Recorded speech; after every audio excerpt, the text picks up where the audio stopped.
English ಕಲಿಯಲು ಬಂದಿರುವ ನನ್ನ ಆತ್ಮೀಯ ಕನ್ನಡಿಗರಿಗೆ ಈ SST ಫಾರ್ಮುಲಾ ಈಸಿ ಇಂಗ್ಲಿಷ್ ಚಾನೆಲ್ಗೆ ಸ್ವಾಗತ ಸುಸ್ವಾಗತ. ನನ್ನ ಕಳೆದ ವಿಡಿಯೋಗಳನ್ನ ನೋಡಿದ್ದೀರಾ ಅಂತ ನಂಬಿಕೊಳ್ತಾ ಈಗ ಈ ವಿಡಿಯೋದಲ್ಲಿ ನಾವು ಏನು ಮಾತಾಡ್ತೀವಿ ಅನ್ನೋದ್ರ ಬಗ್ಗೆ ತಿಳ್ಕೊಳ್ಳೋಣ. ನಾವು ಈಗ SST ಫಾರ್ಮುಲಾ ಮೂಲಕ ನಾವು ಸಿಂಪಲ್ ಸೆಂಟೆನ್ಸ್ ಅನ್ನ ಮಾಡ್ಕೊಂಡ್ವಿ. ಎಸ್ ಅಂದರೆ ಸಬ್ಜೆಕ್ಟು, ಯಾವ ಸಬ್ಜೆಕ್ಟ್ ಅಂತ ಚೂಸ್ ಮಾಡಿ ಅದ್ರ ಬಗ್ಗೆ ಹೇಳ್ತೀವಿ, ಚೂಸ್ ಮಾಡ್ಕೊಳ್ಳಿ. ನೆಕ್ಸ್ಟ್ ಸೆಂಟೆನ್ಸ್ ಮಾಡಿ. ಸೆಂಟೆನ್ಸ್ ಅಲ್ಲಿ ಸಬ್ಜೆಕ್ಟು ಮತ್ತೆ ಆಬ್ಜೆಕ್ಟು, ನಿಮ್ಮ ಸಬ್ಜೆಕ್ಟ್ಗೆ ಸಂಬಂಧಪಟ್ಟಂಗೆ ಏನು ಹೇಳ್ತಿರೋ ಅದು ಆಬ್ಜೆಕ್ಟು, ಮಧ್ಯದಲ್ಲಿ ಬರೋದು ವರ್ಬು, ಲಾಸ್ಟ್ ಅಲ್ಲಿ ಟಿ ಅಂದ್ರೆ ಟೈಮ್ ಅಂದ್ರೆ ಟೆನ್ಸ್ ನ ನೋಡ್ಕೊಳ್ಳಿ. ಕರೆಕ್ಟ್ ಯಾವ ಪ್ರೆಸೆಂಟಾ ಪಾಸ್ಟಾ ಫ್ಯೂಚರ್ ಟೆನ್ಸ್ ಅಂತ ಗಮನ ಇಟ್ಟು ಸೆಂಟೆನ್ಸ್ ಮಾಡ್ಕೊಳ್ಳಿ. ಈಗ ಈಸಿ ಇಂಗ್ಲಿಷ್ ನಲ್ಲಿ ನಾವು ಏನ್ ಕಲಿಯಕ್ಕೆ ಹೋಗ್ತಿದೀವಿ ಅಂದ್ರೆ ಪ್ರೆಸೆಂಟ್ ಸಿಂಪಲ್ ಪ್ರೆಸೆಂಟ್ ಟೆನ್ಸ್ ನೆನ್ನೆ ಮಾಡಿದ್ದಾಗಿದೆ ಕಳೆದ ವಿಡಿಯೋದಲ್ಲಿ. ಹಾಗೆ ಇನ್ನೊಂದು ಪ್ರೆಸೆಂಟ್ ಕಂಟಿನ್ಯೂಸ್ ಟೆನ್ಸ್ ಏನಿದೆ ಅದನ್ನು ಮಾಡಿದ್ದೀವಿ. ಪ್ರೆಸೆಂಟ್ ಟೆನ್ಸ್ ನಲ್ಲಿ ಬರೀ 4 ಟೈಪ್ಸ್ ಇರೋದು. 4 types of present tense: simple present tense, present continuous tense, present perfect. ಇವೆರಡು ಆಗಿದೆ. ಈಗ ಪ್ರೆಸೆಂಟ್ ಪರ್ಫೆಕ್ಟ್ ಟೆನ್ಸ್ ಮತ್ತೆ perfect continuous tense. Perfect continuous tense ನ ಆಮೇಲೆ ನೋಡೋಣ. ಈಗ ಫಸ್ಟ್ ಪರ್ಫೆಕ್ಟ್ ಟೆನ್ಸ್ ಅಂದ್ರೆ ಏನು, ಈ ಪರ್ಫೆಕ್ಟ್ ಟೆನ್ಸ್ ನ ಯಾಕೆ ಯೂಸ್ ಮಾಡ್ತಾರೆ. ಈ ಪರ್ಫೆಕ್ಟ್ ಟೆನ್ಸ್ ಅನ್ನೋದ್ರಲ್ಲಿ ನಾವು third form of the verb use ಮಾಡ್ತೀವಿ, ಅಥವಾ past tense form of the verb use ಮಾಡ್ತೀವಿ. ಭೂತಕಾಲದ ವರ್ಬ್ ಅಥವಾ ವಿ3 ಫಾರ್ಮ್ಸ್ ಆಫ್ ದ ವರ್ಬ್ಸ್ ಅಂತ ಹೇಳಿದ್ನಲ್ಲ, ಅದು ಆ ವರ್ಬ್ಸ್ ನ ಯೂಸ್ ಮಾಡ್ತೀವಿ. ಪಾಸ್ಟ್ ಟೆನ್ಸ್ ವರ್ಬ್ಸ್ ಯೂಸ್ ಮಾಡ್ತೀವಿ. ಆದ್ರೆ ಇದು ಪ್ರೆಸೆಂಟ್ ಟೆನ್ಸು. ಈ ಪ್ರೆಸೆಂಟ್ ಟೆನ್ಸ್ ನಲ್ಲಿ ಪಾಸ್ಟ್ ಟೆನ್ಸ್ ವರ್ಬ್ ಯೂಸ್ ಮಾಡಿ ಹ್ಯಾಸ್ ಅಥವಾ ಹ್ಯಾವ್ ಹಾಕೊಳ್ಳೋದ್ರಿಂದ ಅದ್ರದ್ದು ಏನು ಎಫೆಕ್ಟ್ ಏನಿದೆ, ಇಮೋಷನ್ಸ್ ಏನಿದೆ, ಫೀಲ್ ಏನಿದೆ ಅದನ್ನ ಎಕ್ಸ್ಪ್ರೆಸ್ ಮಾಡ್ತೀವಿ. ಈ ನೇಟಿವ್ ಇಂಗ್ಲಿಷ್ ಸ್ಪೀಕರ್ಸ್ ಏನಿದ್ದಾರೆ ಅವರು ಪರ್ಫೆಕ್ಟ್ ಟೆನ್ಸ್ ಅನ್ನ ತುಂಬಾ ಯೂಸ್ ಮಾಡ್ತಾರೆ. ಈ ಹ್ಯಾಸ್ ಹ್ಯಾವ್ ಅನ್ನೋದನ್ನ ಪೊಸೆಸಿವ್ ನೌನ್ ಆಗಿ ಕೂಡ ಯೂಸ್ ಮಾಡ್ತಾರೆ.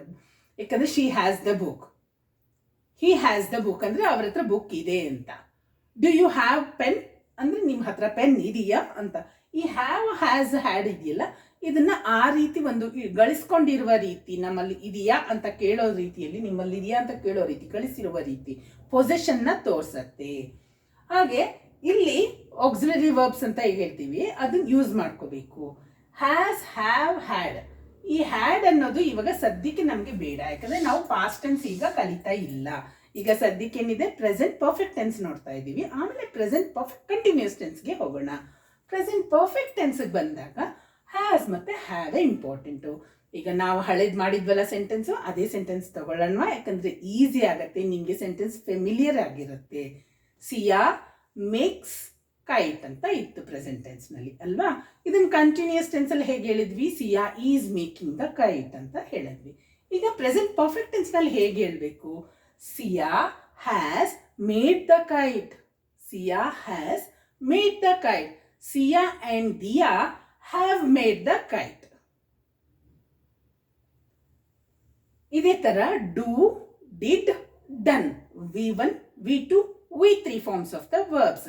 V3 ಫಾರ್ಮ್ಸ್ ಆಫ್ ಅಲ್ಲಿ ಡನ್ ಬರುತ್ತೆ. Do first form of the verb, second form of the verb ಅಂದ್ರೆ ಪಾಸ್ಟ್ ಟೆನ್ಸ್ ಅಲ್ಲಿ did. Past participle form of the verb that is V3, ಅದೇನಾಯ್ತು, done ಆಯ್ತು. Siya has done the homework. Siya and Diya have done the homework. ಈಗ ನೋಡ್ಕೊಳ್ಳಿ formula. Has ಬರೋದು ಯಾವಾಗ, third person singular ಇದ್ದಾಗ. Has ನಾವು ಹಿಂದಿನ ಸತಿ ಮಾಡಿದಾಗ್ಲೂ ಇದೇ ಫಾರ್ಮುಲಾ ಇತ್ತು. ಹ್ಯಾಸ್ ಇದು ಏನು, I, you first person, second person, ಮತ್ತೆ ಪ್ಲೂರಲ್ ಸಬ್ಜೆಕ್ಟ್ಸ್ ಪ್ಲೂರಲ್ ಆಗಿದ್ದಾಗ ಹ್ಯಾವ್ ಯೂಸ್ ಮಾಡಿದ್ವಿ. ಇದೇ ತರ ನಾವು ವರ್ಬ್ಸ್ ಹೇಳ್ಬೇಕಾದ್ರೆ S form of the verbs ಇಲ್ಲಿ ಯೂಸ್ ಮಾಡಿದ್ವಿ, ನೆನಪಿದ್ಯಾ. ವರ್ಬ್ ಪ್ಲಸ್ ಎಸ್ ಮಾಡಿದ್ವಿ. ಇದೇ ಫಾರ್ಮುಲಾಗೆ ಥರ್ಡ್ ಪರ್ಸನ್ ಸಿಂಗ್ಯುಲರ್ಗೆ ವರ್ಬ್ ಪ್ಲಸ್ ಎಸ್ ಮಾಡಿದ್ವಿ. ಇಲ್ಲಿ ಓನ್ಲಿ ವರ್ಬ್ ಮಾಡಿದ್ವಿ. I make the kite, you make the kite, children make the kite, cats drink the milk. Drinks ಅನ್ಲಿಲ್ಲ, ಆದ್ರೆ ಇಲ್ಲಿ cat it's the rat, cat kills the rat, cats kill the rat. ನೆನ್ಪಿಟ್ಕೊಳ್ಳಿ, cats kill the rat, cats kill the rat. ಇಲ್ಲಿ without S. Cats singular, cats. ಇಲ್ಲಿ cats ಬಂದ್ರೆ plural ಆದಾಗ ಹಂಗೆ ಇಟ್ಕೋಬೇಕು, ಕಿಲ್ಸ್ ಮಾಡಬೇಕು. ಇಲ್ಲಿ ಸಿಂಗ್ಯುಲರ್ ಇದ್ದಾಗ ಎಸ್ ಹಾಕೋಬೇಕು. Cat kills the rat. ಅರ್ಥ ಆಯ್ತಲ್ವಾ? ಇದು ಇಷ್ಟಾದ್ಮೇಲೆ ಹ್ಯಾಸು ಹ್ಯಾವ್ ಪರ್ಫೆಕ್ಟ್ ಆದಮೇಲೆ ನಾವು ಪರ್ಫೆಕ್ಟ್ ಕಂಟಿನ್ಯೂಯಸ್ ಟೆನ್ಸ್. ಇದಕ್ಕೆ ಇನ್ನೊಂದಷ್ಟು ಸೆಂಟೆನ್ಸನ್ನು ಮಾಡ್ಕೊತಾ ಹೋಗೋಣ. The boys has broken the glass. The boys broke the glass. Boys plural subject ಆಯಿತು. Broke the glass only verb broke past ಟೆನ್ಸಲ್ಲಿ.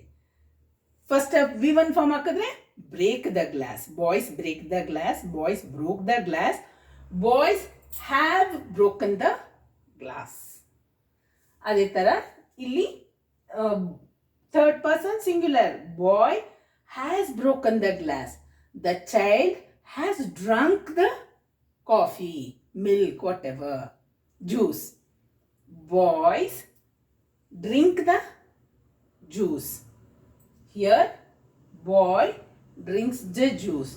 The boy has drunk the juice, has eaten the pizza, has eaten the chocolate, whatever, has eaten. Eat, ate, eaten. ಈಗ third form of the verb. ಯಾವಾಗಲೂ present perfect ಟೆನ್ಸ್ನಲ್ಲಿ ನಾವು V3 form of the verb use ಮಾಡಬೇಕು. ಇಷ್ಟು ಅರ್ಥ ಆಗಿದೆ ಅನ್ಕೋತೀನಿ. ಇನ್ನೊಂದಷ್ಟು ಎಕ್ಸಾಂಪಲ್ಸ್ ಜೊತೆ ನೀವು ಪ್ರಾಕ್ಟೀಸ್ ಮಾಡ್ತೀರಾ ಅಂತ ನಂಬ್ತಾ ನೆಕ್ಸ್ಟ್ ವಿಡಿಯೋನಲ್ಲಿ ನೋಡೋಣ. ಅಲ್ಲಿವರೆಗೆ ಗುಡ್ ಬೈ, ನಮಸ್ಕಾರ.